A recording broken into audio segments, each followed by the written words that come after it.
It's a tradition for Mahindra to do something fantastic on Independence Day, and today again they have launched BE6 Sporteq Formula E edition. So a lot to talk about, and I have the man himself, Mr. Velu. Thank you so much, Velu, for joining us today.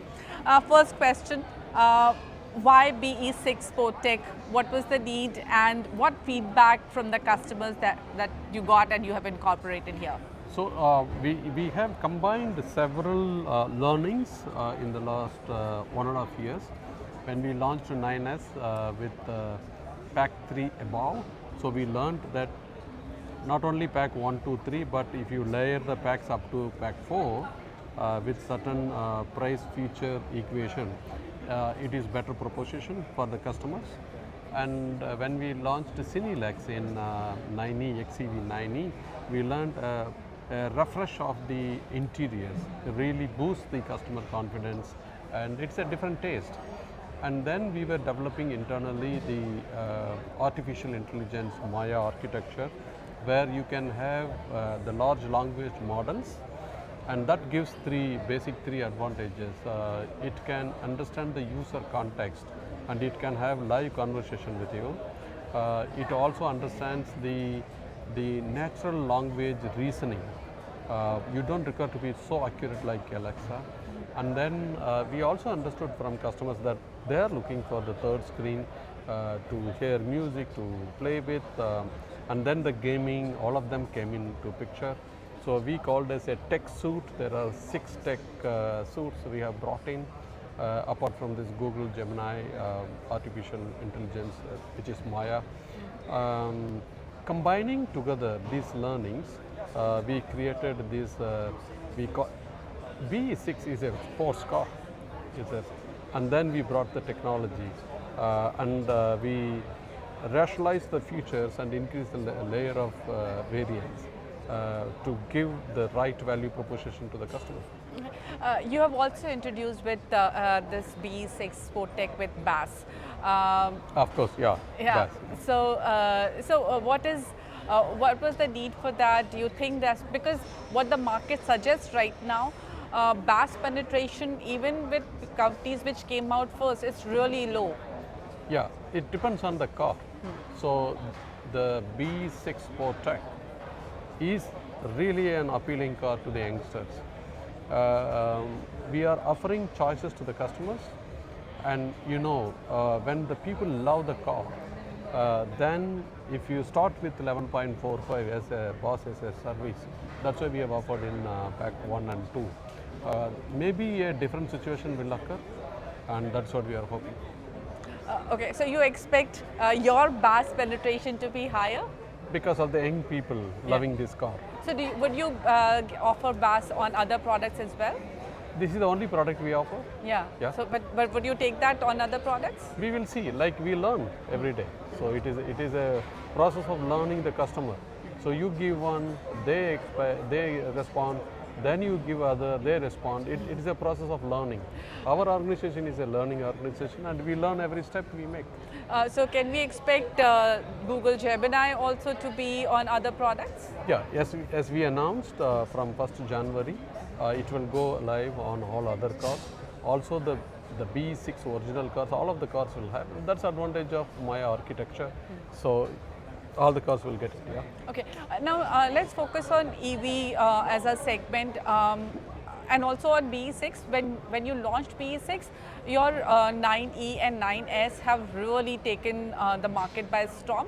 BE6, because of the way it is designed, is considered a little niche. Now with all these changes, with Baas coming in, making it a slightly more affordable touch point, do you think BE6 will have a larger penetration in your EV portfolio? It should. That's our expectation. It should, yeah. Does that mean that you will have to change your production plan? No, we have a sufficient production plan for the cars, and we will see the market as the volume is increasing. We have a basic production capacity. All we need to do is to do the operationalization of that capacity to increase the market. You know, you have been seeing exceptional growth both in ICE and EV. You have told us that you are in the process of expansion. Can you reiterate what that expansion will look like? You know, we have given our guidelines on the capacity. By end of Q1, end of H1, we will have certain capacity, and end of F27 we will have certain capacity, and in the Q4 the new capacities are coming. All that we have given it in our the Q1 briefing. You can refer that, but we are on the track. You know, you are known as a premium player. You are doing great in terms of revenue because your products get much better revenue per unit. But do you also see the entry level market and the mid SUV, mid segment market? How do you see that? What are you planning to do that in EVs? Yeah, so we are in the SUV business, and it's not a one-dimensional decision that which price point, which segment to enter into. We time to time assess all the segments, and we want to play in the SUV space, and both in EV and ICE, and wherever it makes a wide space, we enter into that. And then we have already seen some of the prototypes on the road of the next product, the BE7. When can we expect that? Oh, that's a question I did not expect. When do you think we will launch? As soon as possible. As soon as possible. We will fulfill your desires. Okay, now on EV penetration, this year it has been a pivotal year for EV penetration because of Iran war, because of petrol and diesel price hikes, and a little bit of apprehension coming in customers' mind because of E20. Whatever be the reason, the growth in EV has been exceptional. What is your expectation for the full year, and where do you think Mahindra will stand by the end of the year? So right now the growth is about 104 in July, 104%. So it is an exceptional growth that we are seeing it, and we are unable to supply of certain models.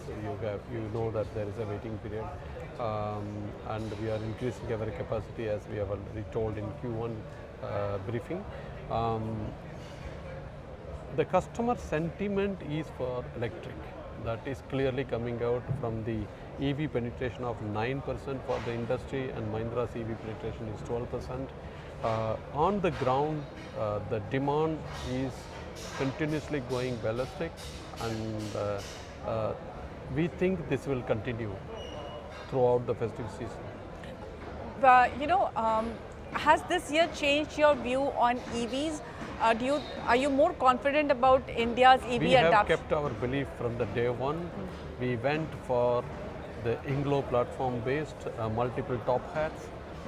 We have not done the full-fledged multiple ICE vehicle converting into electric. Yeah. We just went for pure electric, born electric vehicles, and probably our decision seems to be correct at this point in time. So how do you see India's EV market in next, say, 2-3 years? So we have given a guideline by 2028, Mahindra's market share or the sales market share of Mahindra's sales would be about 18 to 20%. And right now we are at 12%. I think we are on track. All right. Thank you so much, Velusamy. Thank you so much.